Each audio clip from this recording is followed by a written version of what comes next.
E para a gente falar sobre esse assunto, a gente vai receber a especialista em medicina da dor, Juliana Alves Prado, ela que está com a gente aqui no estúdio da Rádio Viva. Juliana, seja bem-vinda, obrigado por ter vindo até aqui. E vamos começar fazendo uma pergunta elementar. O nosso ouvinte pergunta, o que é diabetes? Bom, primeiro eu que agradeço o convite, por estar falando de um tema tão importante e que a população realmente precisa ser conscientizada. Diabetes é uma doença crônica causada pela diminuição da produção de insulina pelo órgão chamado pâncreas, né? Então, a gente precisa de insulina para metabolizar a glicose e algumas pessoas realmente não produzem insulina ou produzem muito pouco e ainda adquirem resistência a essa insulina produzida. Interessante que a gente vê que muitas pessoas têm o hábito de ingerir doces em excesso. Isso pode ser um fator motivador para a pessoa adquirir diabetes? Sim, nós temos dois tipos de diabetes. Diabetes tipo 1, que é autoimune, que aí o fator genético é importante, né? Sim. O nosso próprio corpo ataca as células pancreáticas e destrói.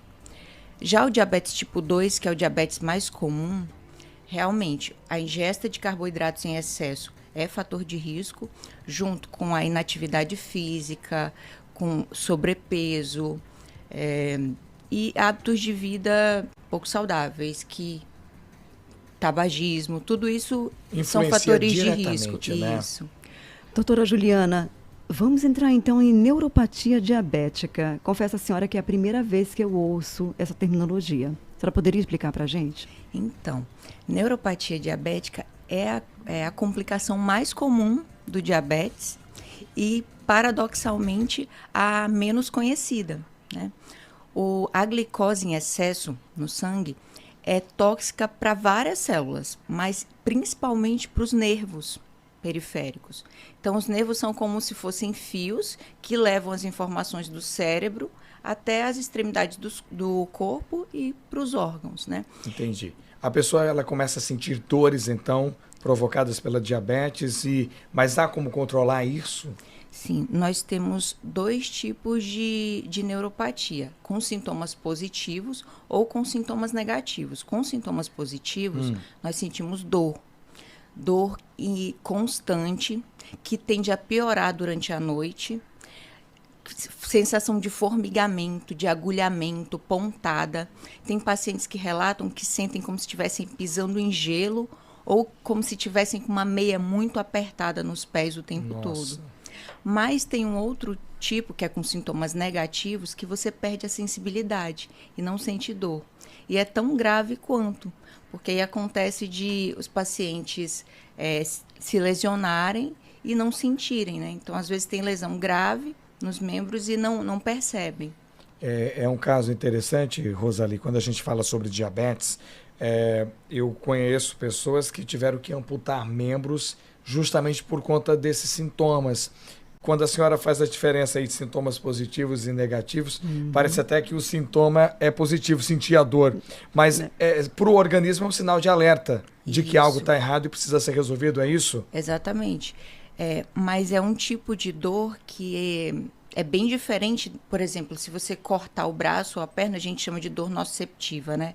Essa dor neuropática é uma dor de degeneração dos nervos mesmo. Então, é uma luta constante. O corpo até tenta regenerar esses nervos, mas eles não funcionam da maneira correta, né? E o pé, essa amputação, que seria o estágio final da neuropatia diabética, muitos pacientes vão evoluir para esse pé diabético. 2/3 das amputações não traumáticas são causadas por complicações do diabetes, né? Que seria a neuropatia grave já. Um paciente que tem 15 a 20 anos de diabetes já tem uma neuropatia grave e que ela evolui. No começo ele tem essa dor em queimação ou em formigamento e a tendência é não sentir, perder a sensibilidade e depois ter uma lesão grave, uma úlcera que infecta, ele é internado e muitas vezes tem o membro amputado. Doutora Juliana, qual é o tratamento para a neuropatia diabética? Neuropatia diabética leve, que nós encontramos inclusive em pré-diabéticos ou no diabético com os primeiros 5 anos de doença, é completamente reversível. Então, se esse paciente for até o médico, for examinado clinicamente, for feito um exame neurológico e ele for avaliado e começar a perder peso, controlar adequadamente a glicose, começar a atividade física, ele consegue reverter esse quadro sem nenhuma medicação. A partir da neuropatia diabética moderada a grave, eu consigo estabilizar o quadro, mas raramente reverter. Na grave, eu já nem consigo mais estabilizar. Aí eu preciso de medicações, tanto antidepressivos, anticonvulsivantes, hoje até cannabis medicinal, para conseguir tentar, pelo menos, controlar essa dor. Muitas pessoas, né, a exemplo do que o Alex deu depoimento aqui, desde a minha meninice, eu tenho contato com pessoas que foram amputadas, né, e era muito estranho para mim ouvir, enquanto criança e adolescente, a palavra diabetes, né, porque na época as propagandas de TV traziam coisas, né, de comidinha e sempre terminava em este no final. E não era um bombom, não era nada. É uma doença grave. E com essa questão, a alimentação, a cabeça, é tratada também o mental desses pacientes e dessas pacientes, porque eu tenho contato com pessoas que sabem que têm a diabetes. Mas não conseguem se controlar, e pelo né? que a senhora colocou aqui, a neuropatia diabética, ela é muito comum, mas pouco comentada com a terminologia. Então, essas pessoas que não querem fazer o tratamento correto, que não querem nem chegar até a médica e o médico para realmente constatar, sabe que tem, mas não querem saber, né? Como é tratado o mental? Qual é a saúde mental de uma pessoa que está com diabetes e que pode estar aí indo para a neuropatia diabética? Eu acredito que seja o grande problema. Por exemplo, hoje nós sabemos que são 16 milhões de diabéticos no Brasil. Pelo menos 30% desses 16 milhões não sabe que é diabético. 16 milhões? Nós temos 16 milhões. 16 milhões. Mais de 9% da população brasileira é diabética. Meu e pelo Deus. menos 30% não sabe que é diabético. E assim, é tão simples o diagnóstico, né? Quais são os glicemia sintomas? de jejum. Os sintomas são perda de peso sem explicação, tem uma sede excessiva, um cansaço, uma fadiga, às vezes fome excessiva e mesmo assim ele perde peso, né? E tem essa parte da negação, Rosalie. Muitos pacientes não querem ir ao médico e fazer os exames de rotina. Às vezes tem história na família, sabe que a alimentação não é adequada, mas não quer se comprometer com o diagnóstico. E ainda tem esse outro termo que a gente utiliza hoje, que é o pré-diabético. O pré-diabético, a glicemia normal é até 100, né? Entre 100 e 125, nós consideramos o paciente como pré-diabético. Acima de 126 em diante, é considerado diabético. Esse pré-diabético, muitas vezes, ele se sente descompromissado. Eu sou pré-diabético, eu não sou diabético. Então, eu não preciso fazer exame de controle sempre, sendo que 1/4 dos pré-diabéticos vai se tornar diabético nos próximos 5 anos. E os pré-diabéticos já podem ter essa neuropatia leve. Então, o tratamento precoce melhora realmente, nitidamente, e reverte essa situação de pré-diabetes. A pessoa pode, então, ter essa taxa controlada? pode. Outra pergunta. Sou diabético, consigo voltar atrás, consigo deixar de ser diabético? Tem cura? Existe, se for um diabetes leve, quando você desenvolve diabetes, as suas células pancreáticas já não estão produzindo insulina adequadamente. Então não tem como reverter lá dentro, mas eu posso controlar. É uma doença crônica. Certo. E eu posso controlar. Para toda a vida. Para toda a vida. Crianças e adolescentes. Diabetes tipo 1 é que nós temos mais em crianças e adolescentes e raramente eu chego à idade adulta sem descobrir que tenho diabetes tipo 1. Mas já temos crianças com diabetes tipo 2, que é o diabetes que é adquirido, né? Não é causado por autoanticorpos, é pela dieta de forma inadequada mesmo. Então já temos crianças com diabetes, com dislipidemia, que é o colesterol alto, né? Impressionante. Olha, a gente está tendo um bate-papo aqui muito interessante a respeito de diabetes, essa doença que provoca mal-estar e muitos transtornos para 16 milhões de brasileiros e pessoas que também nem sabem que tem a doença dentro desse número. Conversando com a doutora Juliana Alves Prado. Neuropatia diabética, uma forma de realmente tratar essa doença e fazer com que a pessoa não tenha dor e possa evoluir, né, Rosa? Alex e doutora Juliana, é bom lembrar que a diabetes é uma das doenças pré-existentes ou comorbidade, né, que é ligada à Covid, à questão da Covid também. Exatamente. Você pode comentar essa situação?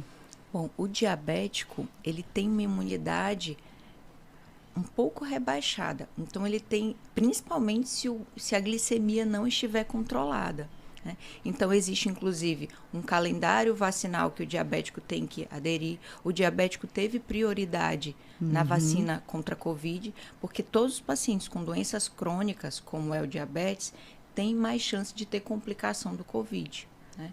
Nós vimos isso nos hospitais. Os pacientes diabéticos, os pacientes obesos, os pacientes hipertensos foram os que tiveram complicações mais graves. O Alex perguntou sobre se dá para reverter. E a senhora disse, não dá. É tratar e o tratamento é para a vida toda, é o controle, né? Mas uma qualidade de vida dá para a gente ter? Se descobre com diabetes, ou na fase ainda, né, de criança, adolescente, ou na fase adulta?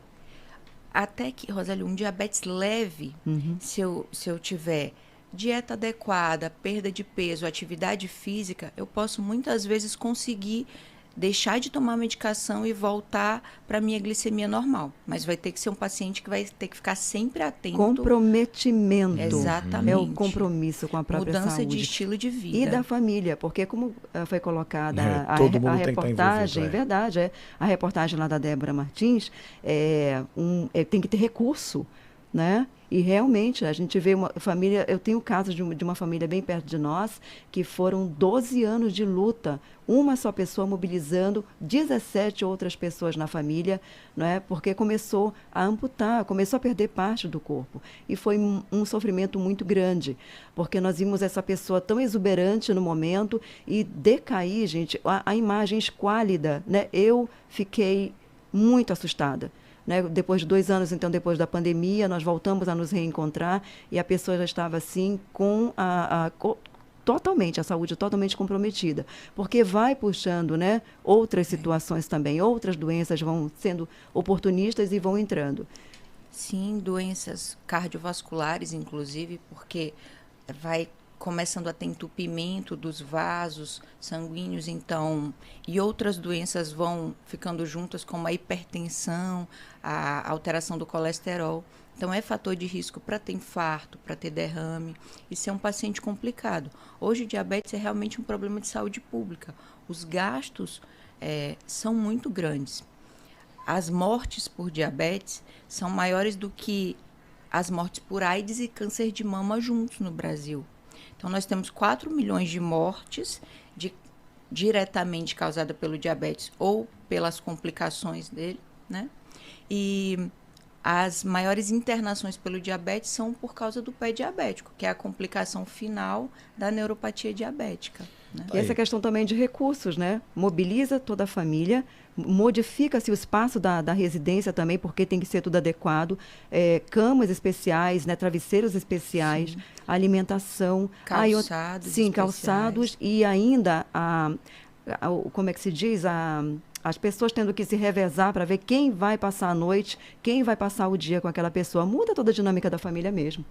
Sim, né? E a média de tempo que eles passam internados é 30 dias. Então, é um tempo... Em todo o país. Significativo, é um tempo considerável. É muito alto. Né? 30, se é a média, imagina sim. Qual o máximo de Exato. tempo, né, que a pessoa fica dentro de um hospital, né? Doutora Juliana Alves Prado, muito obrigado por ter participado com a gente dessa entrevista. Um bate-papo bem